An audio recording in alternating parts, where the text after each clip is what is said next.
tentang dosa ghibah bandingkan dosa zina. Mungkin kesimpulan ini berasal dari hadis yang tadi saya bawakan ya, tentang Rasulullah nyuruh orang yang menggibahi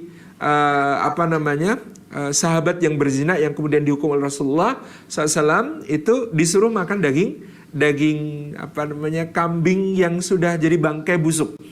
Lalu di akhir hadis Rasulullah mengatakan sesungguhnya si fulan itu telah bertaubat, yang taubatnya sekiranya dibagi untuk seluruh penduduk Madinah maka cukup untuk memasukkan mereka ke dalam surga. Jadi dari situ mungkin diambil kesimpulan bahwa kalau begitu yang berzina diampuni, sementara yang berghibah masih dicela oleh Rasulullah dengan celaan yang begitu parah, suruh makan daging bangkai. Tetapi tentu kesimpulan ini bisa disalahfahami. Maknanya begini, dosa apapun kalau sudah bertobat, kesimpulan yang benar ya, dosa apapun kalau sudah bertobat itu pasti ringan daripada dosa yang lain.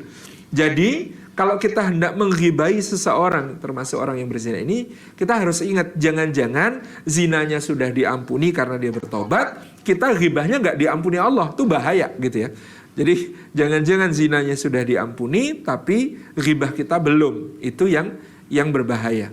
Nah, bahwa dosanya tentu zina termasuk kabair, zina itu termasuk dosa besar ya.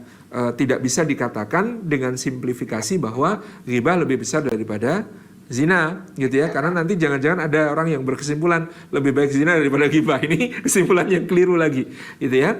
Jadi yang diperhatikan dalam hadis tadi adalah bahwa jangan-jangan orang itu melakukan satu aib dosa yang nggak cuma zina, membunuh, melakukan ini, melakukan itu, melakukan ini, melakukan itu jangan-jangan dia sudah bertobat dan sudah diampuni. Lah kita yang ngomongin dosanya dia gitu ya, jangan-jangan nggak diampuni sama Allah. Itu yang penting untuk kita catat. Jadi bukan karena dosa ghibah lebih besar daripada dosa zina, kan katanya dosa itu bukan soal apa yang kita lakukan, tapi kepada siapa kita durhaka, yaitu kepada Allah Subhanahu wa taala ya. Sebaiknya kita tidak pernah menganggap remeh dan enteng dosa apapun gitu ya.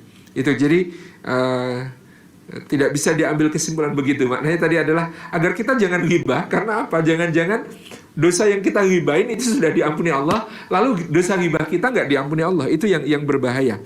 Tapi ya jangan kemudian diambil kesimpulan dari hadis tadi, kalau begitu lebih baik zina daripada ghibah. Bukan, itu kesimpulan yang keliru.